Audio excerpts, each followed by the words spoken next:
রাসূলুল্লাহ সাল্লাল্লাহু আলাইহি ওয়াসাল্লাম মেরাজের রজনীতে শুনাইলেন যে আমার ভাই ইউসুফ একজন নবী, তাকে আল্লাহ তাআলা এমন সৌন্দর্যতা দান করেছেন, পুরা পৃথিবীকে দুই ভাগ, পৃথিবীর যত জিনিসের সৌন্দর্যতা রয়েছে, ওই যে ঝাড়বাতির সৌন্দর্যতা, মানুষের সৌন্দর্যতা, মেয়ে মানুষের সৌন্দর্যতা, লাইটের সৌন্দর্যতা, আকাশের সৌন্দর্যতা, পাতালের সৌন্দর্যতা, পৃথিবীতে কয়টা নাম বলবেন?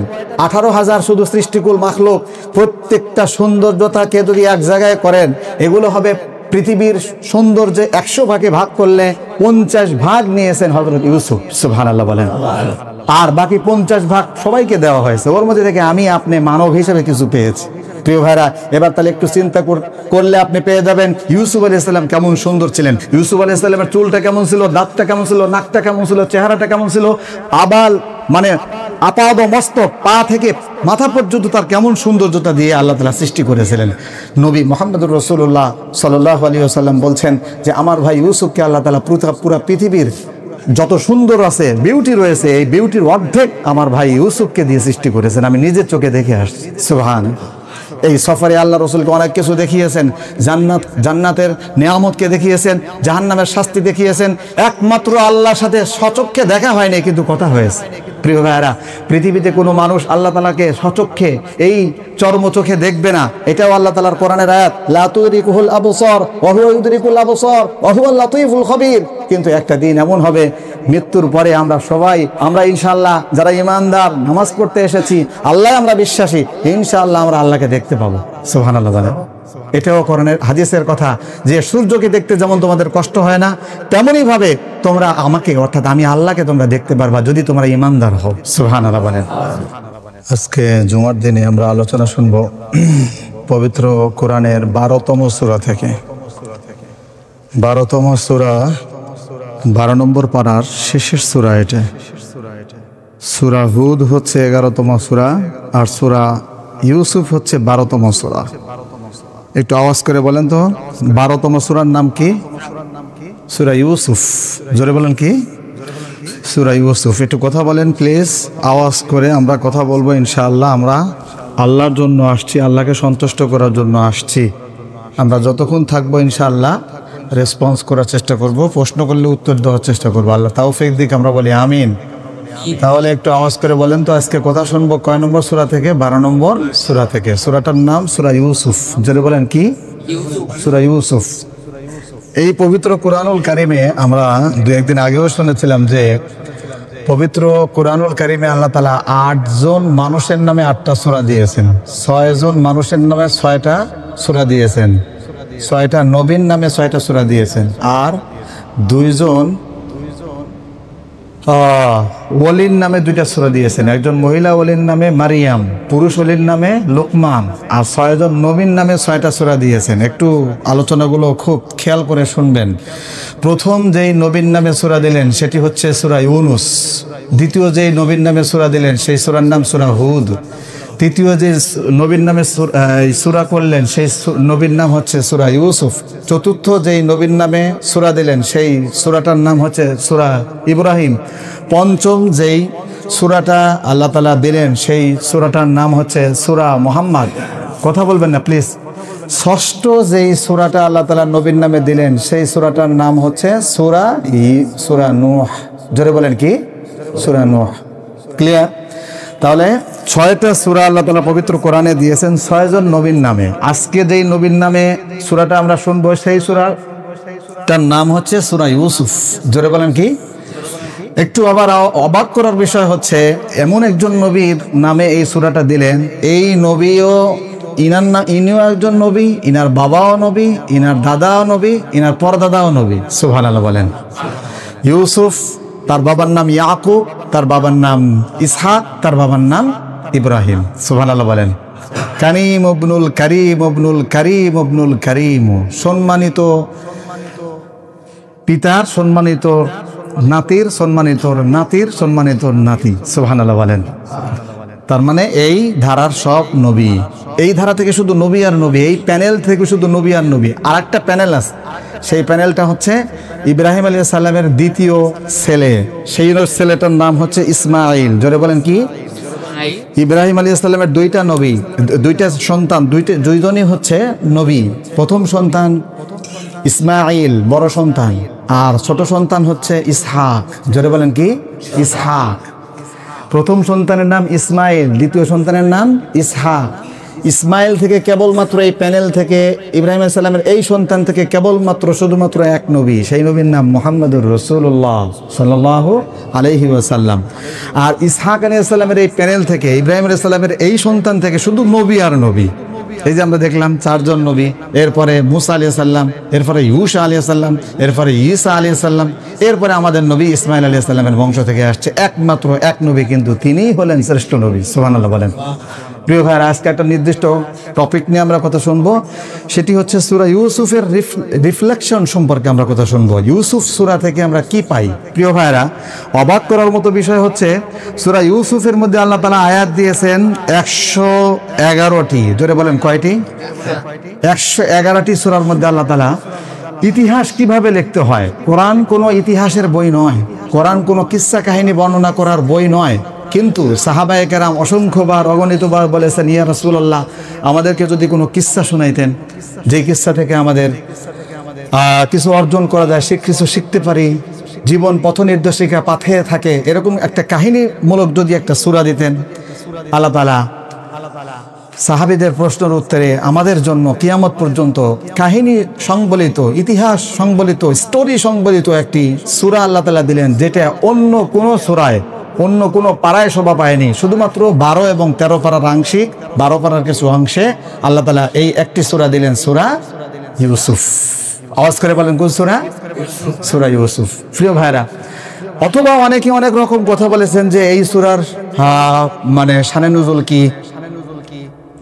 3টা কথা আছে। একটি হলো যেটা আমরা বললাম, সাহাবায়ে কেরাম বলছেন আমাদের যদি কাহিনী একটা শোনাইতেন, যে কাহিনীর মধ্যে সত্য দিয়ে ভরা, যেখানে আমরা নাসিহা গ্রহণ করতে পারি, এটি একটা। আরেকটি হচ্ছে মক্কার মুশরিকরা এবং ইহুদিরা সম্মিলিতভাবে ঐক্যজোট হয়ে তারা একটি প্রশ্ন করেছিল যে মুহাম্মদ বিন আব্দুল্লাহ নবীর দাবি করে, সে নবী হতে পারবে যদি এই প্রশ্নের উত্তর দিতে পারে। সেই প্রশ্নটা কি? নবী ওই মুহাম্মদ বিন আব্দুল্লাহ, তাকে জিজ্ঞাসা করো। ইহুদিরা শিখিয়ে দিল, কেননা ইহুদিরা তাদের জ্ঞান ছিল তাওরাত এবং ইনজিল, আসমানি বিভিন্ন কিতাবের তারা অনুসারী ছিল, বিশেষ করে তাওরাতের তারা অনুসারী ছিল। এবং আমাদের নবীর পূর্বের নবী ঈসা আলাইহিস সালাম, তার উপরে ইনজিল কিতাব এসেছিল। এই 2 আসমানি কিতাবের মাধ্যমে আহলে কিতাবগণ, ইহুদি এবং খ্রিস্টানরা জ্ঞানপ্রাপ্ত হয়েছিল। তারা জেনেছিল যে শেষ নবী যিনি হবেন, একমাত্র নবীর পক্ষেই এই মানে আসমানি কিতাবের কাহিনীগুলো, এই ইউসুফ আলাইহিস সালামের কাহিনীটা তাওরাতে যেমন আছে, ইনজিলে তেমন আছে, এবং তাওরাতের মধ্যে ভবিষ্যৎবাণী আছে যে শেষ নবী যিনি হবেন তার উপরে একটা কিতাব অবতীর্ণ হবে। সেই কিতাবের মধ্যে সিরিয়াবাসীর একজন নবী অর্থাৎ ইয়াকুব আলাইহিস সালামের ছেলে এবং তার বংশধরের ঘটনা থাকবে। সুবহানাল্লাহ বলেন।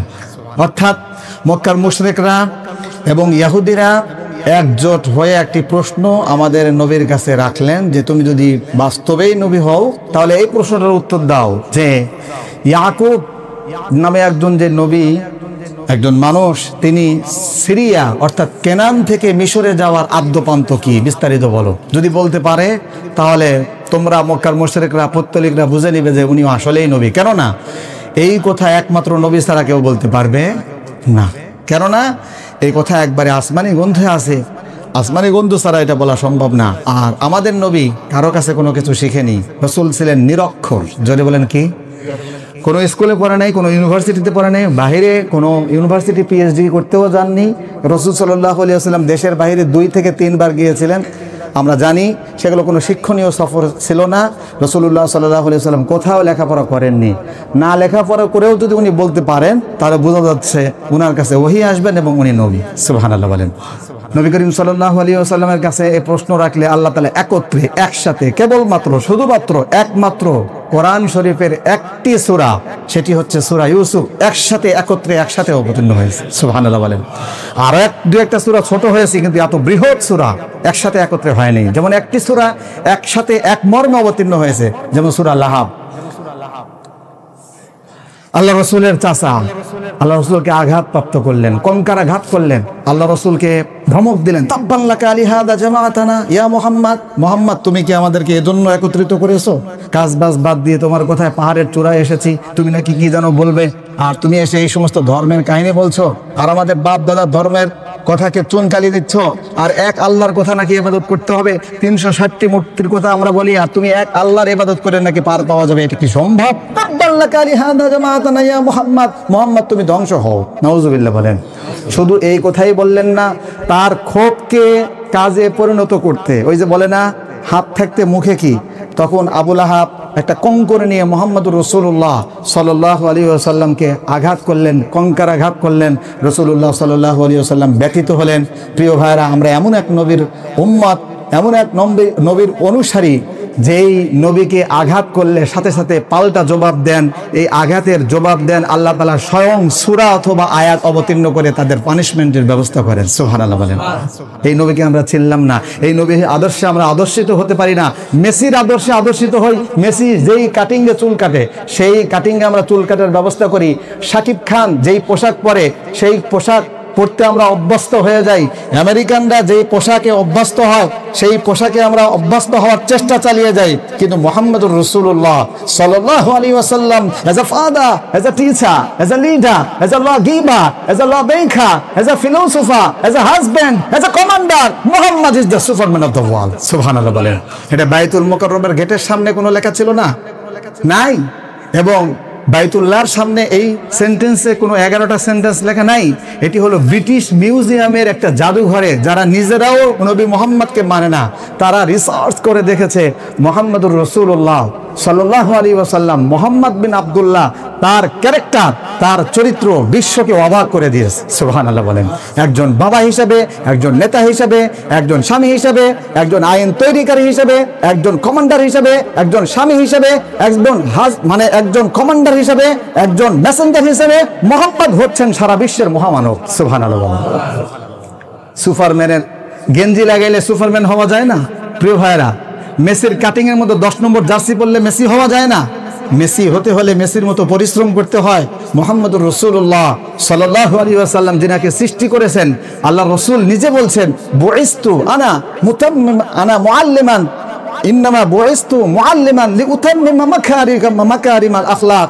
আমাকে অনুপম চরিত্রের পূর্ণাঙ্গ রূপ দিতে পৃথিবীতে আল্লাহ তাআলা, অনুপম চরিত্রের অধিকারী করতে, মানুষকে শিক্ষা দিতে আমাকে আল্লাহ তাআলা পৃথিবীতে প্রেরণ করেছেন। সুবহানাল্লাহ। প্রিয় ভাইরা, কথা কাল বিলম্ব না করে আমরা যেই টপিকে আগাচ্ছি সেই টপিক নিয়ে আমরা কথা বলি।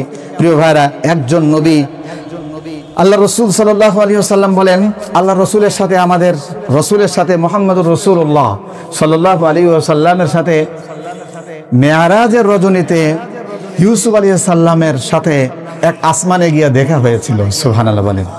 রাসূলুল্লাহ সাল্লাল্লাহু আলাইহি ওয়াসাল্লাম স্বপ্নে অথবা সশরীরে কোনো কাজ সুসংবাদিত হলে, অথবা ওনার অবগতিতে আসলে সাহাবায়ে কেরামকে ফজরের নামাজের পরে পুনরালোচনা করতেন, সেগুলো শোনাইতেন।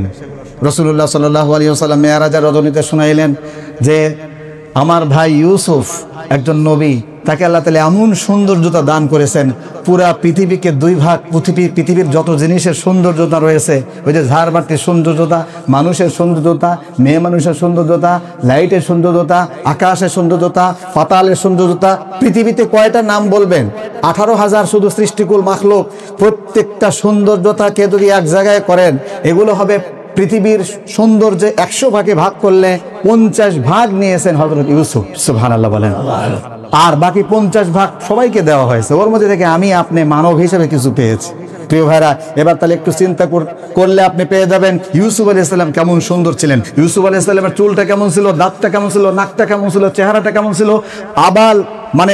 আপাদ মস্তক, পা থেকে মাথা পর্যন্ত তার কেমন সৌন্দর্যতা দিয়ে আল্লাহ তাআলা সৃষ্টি করেছিলেন। নবী মুহাম্মদুর রাসূলুল্লাহ সাল্লাল্লাহু আলাইহি ওয়াসাল্লাম বলছেন যে আমার ভাই ইউসুফকে আল্লাহ তাআলা পুরা পৃথিবীর যত সুন্দর আছে, বিউটি রয়েছে, এই বিউটির অর্ধেক আমার ভাই ইউসুফকে দিয়ে সৃষ্টি করেছেন। আমি নিজের চোখে দেখে আসছি। সুবহানাল্লাহ। এই সফরে আল্লাহ রাসূলকে অনেক কিছু দেখিয়েছেন। জান্নাতের নিয়ামতকে দেখিয়েছেন, জাহান্নামের শাস্তি দেখিয়েছেন। একমাত্র আল্লাহর সাথে সচক্ষে দেখা হয়নি, কিন্তু কথা হয়েছে। প্রিয় ভাইরা, পৃথিবীতে কোনো মানুষ আল্লাহ তাআলাকে সচক্ষে, এই চর্ম চোখে দেখবে না। এটাও আল্লাহ তাআলার কোরআনের আয়াত, লা তুদরিকুহুল আবসার ওয়া হুয়া ইউদরিকুল আবসার ওয়া হুয়াল লাতীফুল খবীর। কিন্তু একটা দিন এমন হবে, মৃত্যুর পরে আমরা ইনশাআল্লাহ যারা ঈমানদার, নামাজ পড়তে এসেছি, আল্লাহ আমরা বিশ্বাসী, ইনশাআল্লাহ আমরা আল্লাহকে দেখতে পাবো। সুবহানাল্লাহ। এটাও কোরআনের হাদিসের কথা যে সূর্যকে দেখতে যেমন তোমাদের কষ্ট হয় না, তেমনই ভাবে তোমরা আমাকে অর্থাৎ আমি আল্লাহকে তোমরা দেখতে পারবা যদি তোমরা ঈমানদার হও। সুবহানাল্লাহ বলেন। প্রিয় ভাইরা, আমরা যে বিষয়টা নিয়ে আগাচ্ছি, এই সূরা ইউসুফের 111টি আয়াতে অনেকগুলো মেসেজ রয়েছে। তার মধ্যে থেকে আমি আপনাদের সাথে শেয়ার করার চেষ্টা করব এই মাত্র 15 মিনিট সময়ে 16টি মেসেজ শেয়ার করার চেষ্টা করব। ওমা তৌফিকি ইল্লা বিল্লাহ। প্রথম নম্বর যেই মেসেজ সেটি হচ্ছে সূরা ইউসুফ থেকে আমরা যেটি পাই সেটি হচ্ছে ইউসুফ আলাইহিস সালাম কে আল্লাহ তাআলা সূরা ইউসুফ অবতীর্ণ করে ইউসুফ আলাইহিস সালাম সম্পর্কে যত কিছু বলেছেন তার থেকে প্রথমে যেই বিষয়টা আমরা পাই সেটি হচ্ছে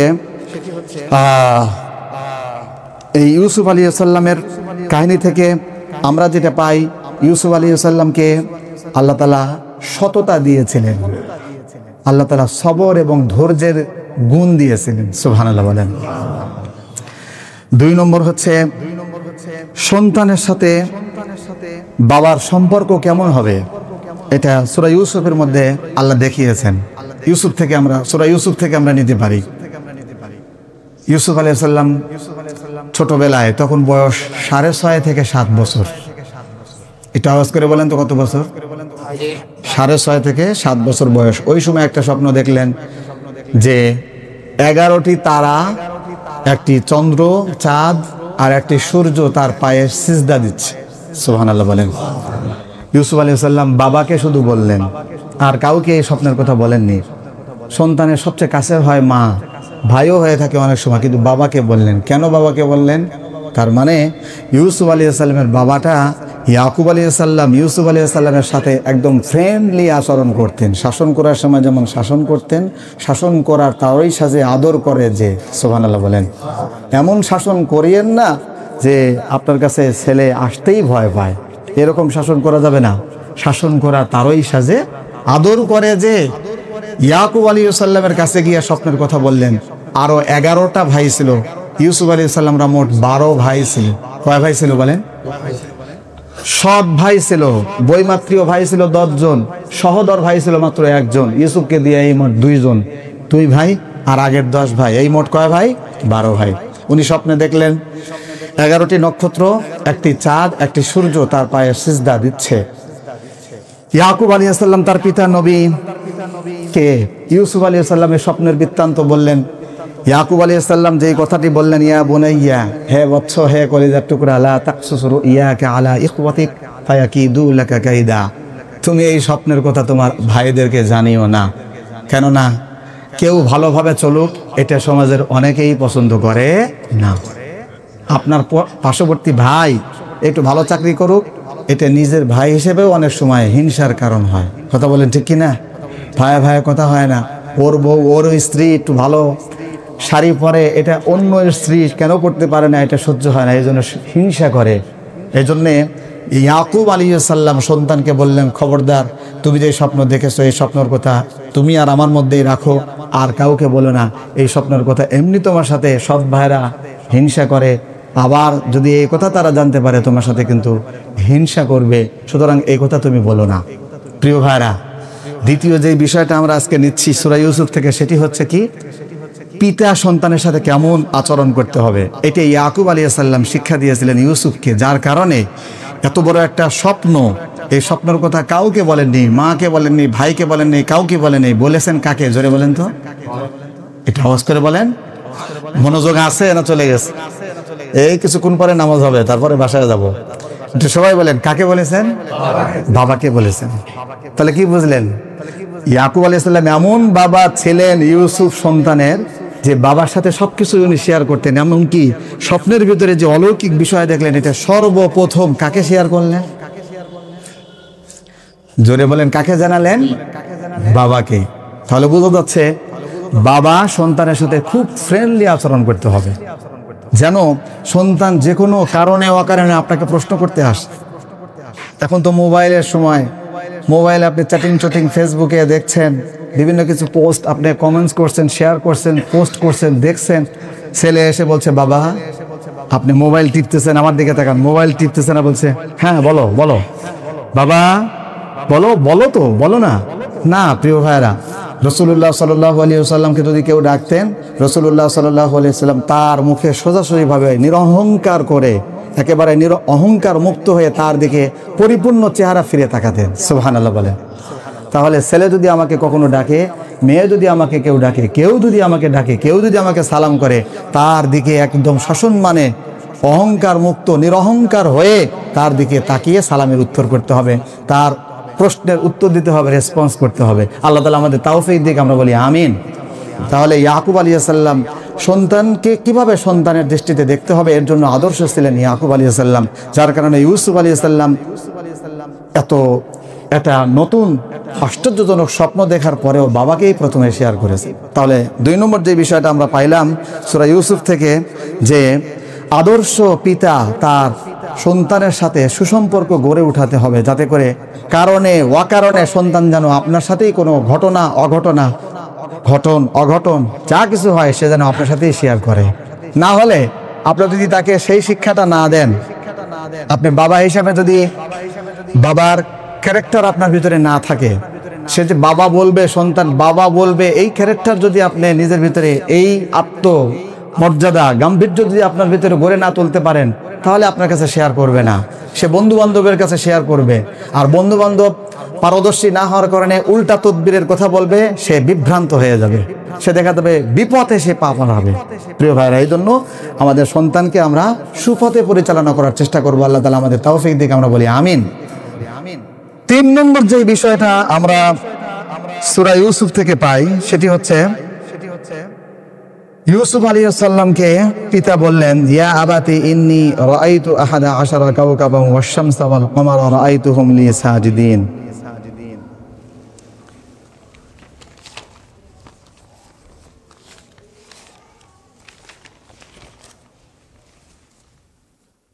সন্তানকে সমাদর করে কথা বলা। ইয়াকুব আলাইহিস সালাম সন্তানকে কিন্তু আদর করে কথা বলেছেন। আপনি যদি শাসন করতে মনে চায় সন্তানকে, আপনি বকাবকি করে শাসন করলে সন্তান শুনবে না। আজকে হয়তো আপনি দোষ পেয়েছেন, আপনি তাকে শাসালেন, কিন্তু একদিন তারও আসবে, সেই দিন আপনাকেও ছাড়বে না। এই জন্য সন্তানকে যদি কোনো কিছু ইনস্ট্রাকশন দিতে হয়, তাকে আদেশ দিতে হয়, কোমল হৃদয়ে সম্মানের সাথে তাকে হৃদয়বান হয়ে শাসন করতে হবে। এটি আমরা সূরা ইউসুফ থেকে পাই। ইয়াকুব আলাইহিস সালাম ইউসুফ আলাইহিস সালামকে এবং অন্যান্য সন্তানদেরকে বললেন, ইয়া বুনাইয়া, অত্যন্ত মার্জিত শব্দ দ্বারা বললেন, যার অর্থ হলো হে আমার বৎস, হে আমার কলিজার টুকরা। সুবহানাল্লাহ বলেন। তাহলে সন্তানকে এভাবে আমাদেরকে শাসন করতে হবে। তারপরে আরেকটা আমরা পাই সূরা ইউসুফ থেকে, যেটা আমরা নসিহা পাই, সেটি হচ্ছে ভালোবাসা। এটা কিন্তু সমস্ত সন্তান যদি একাধিক হয়, তাহলে সবার ক্ষেত্রে অধিকার বজায় রাখতে হবে। কিন্তু ভালোবাসা যদি কারো প্রতি একটু বৃদ্ধি হয়ে যায়, ভালোবাসা যদি কারো প্রতি অতিরিক্ত ভালোবাসা যদি কারো প্রতি একটু বৃদ্ধি হয়ে যায়, এটা কিন্তু দোষণীয় না। ভালো করে খেয়াল করবেন।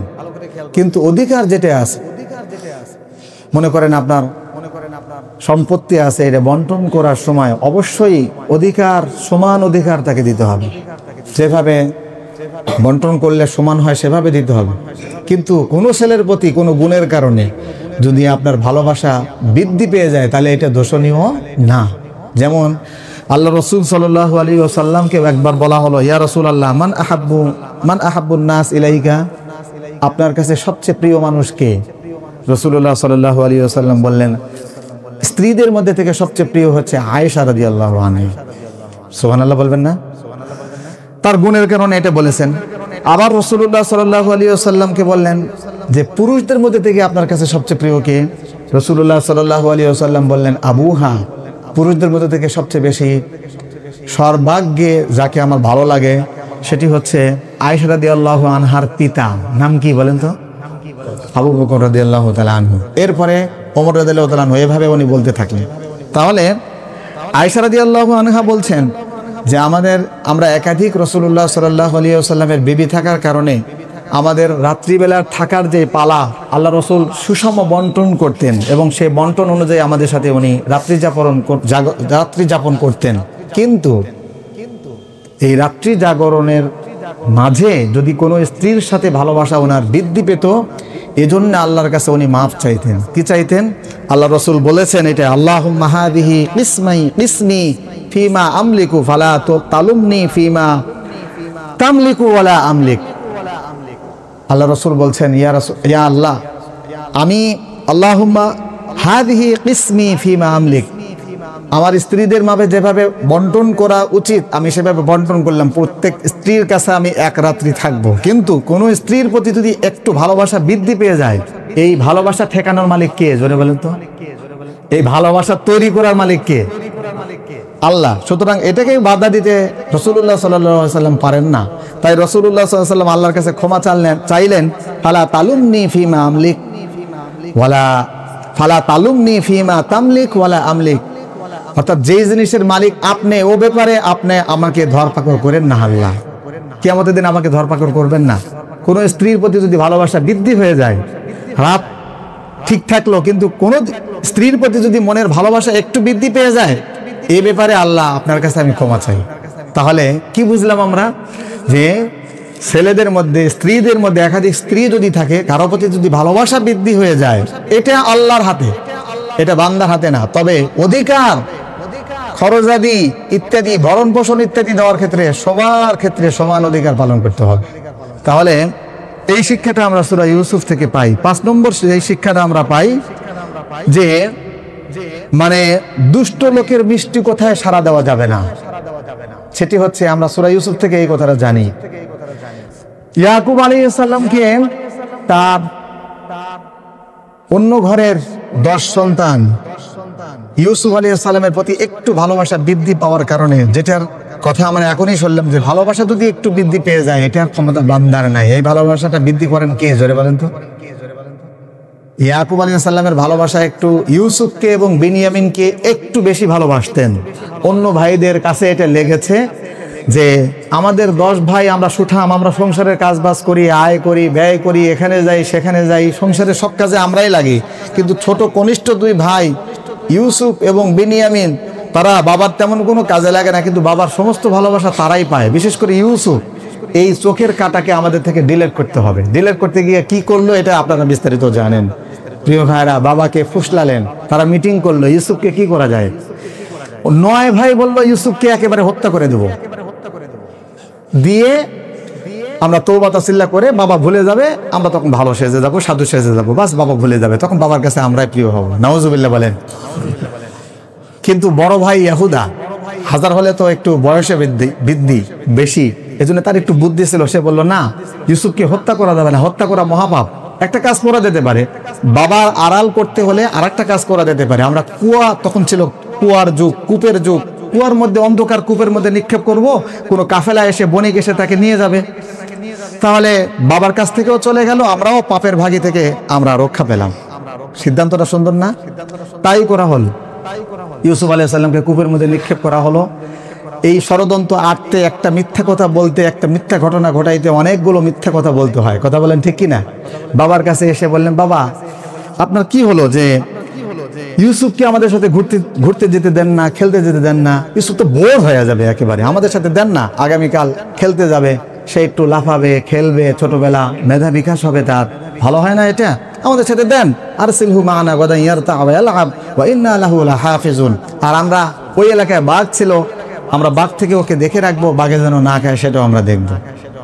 মিষ্টি কথা, দুষ্ট লোকের মিষ্টি কথা, এভাবে দিয়ে বাবা ভুলে গেলেন, দিলেন।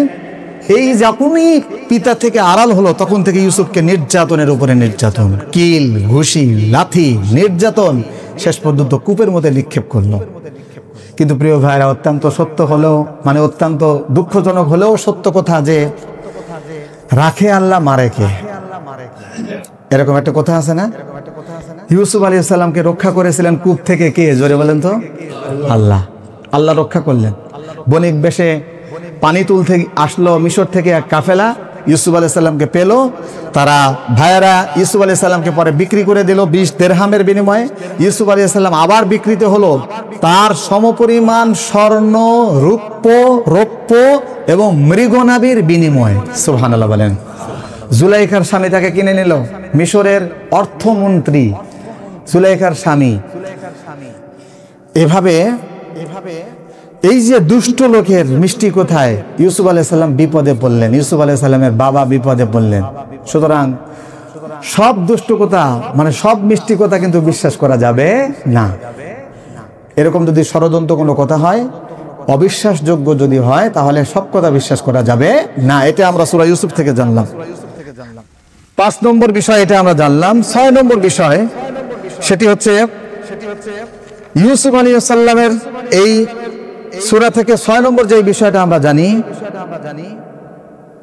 কেউ কোনো অপরাধ করলে সেই অপরাধ এর আলামত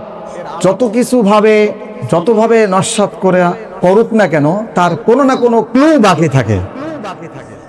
ইউসুফ আলাইহিস সালামকে কূপের মধ্যে নিক্ষেপ করে তারা বাবাকে এসে বলল যে ইউসুফকে ভাগে খেয়ে নিয়েছে, এবং তার জামা একটা ছাগলকে জবাই করে ছাগলের রক্ত দিয়ে রঞ্জিত করে বাবার কাছে দেখাইলো, এই যে বাঘে খেয়েছে। কিন্তু বাবা দেখেই বুঝতে পেল, একটা ক্লুর কারণে, একটা আলামত দেখে।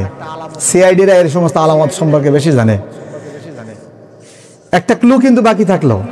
ইয়াকুব আলাইহিস সালাম বললেন, বাহ, কি ভদ্র বাঘ আমার ছেলেকে খেয়েছে। তার জামা তো খেয়ে রক্তে রঞ্জিত করেছে, কিন্তু জামায় একটা ছিদ্রও নাই। বাঘে খেলে তো থাবা দিবে, পুরা জামাটা একেবারে ক্লিন, কোনো ছিদ্রও নাই, ফোঁটাও নাই। ইয়াকুব আলাইহিস সালাম বুঝতে পারলেন। তাহলে বোঝা যাচ্ছে অপরাধী অপরাধ করার পরে যত কিছু দিয়ে ধামাচাপা দিক, কিন্তু কোনো না কোনো ক্লু আলামত থাকে, সেটা দেখিয়ে সিআইডিরা বা গবেষকরা সেটা দেখে চিনতে পারে। এটাও আমরা সূরা ইউসুফ থেকে জানলাম। ইয়াকুব আলাইহিস সালাম বুঝতে পারলেন, কিন্তু বুঝলেও কি হবে, আল্লাহ তাআলার পক্ষ থেকে এটা পরীক্ষা ছিলেন। ইয়াকুব আলাইহিস সালাম চুপ থাকলেন এবং বললেন, ফাসবরুন জামিল, আল্লাহ তাআলার জন্য আমার। তাহলে এখান থেকে আমরা পাইলাম কি, যে কোনো বিপদে ধৈর্য ধারণ করা। আজকে যেহেতু 20 বেজে গেছে, আর বলা সম্ভব না।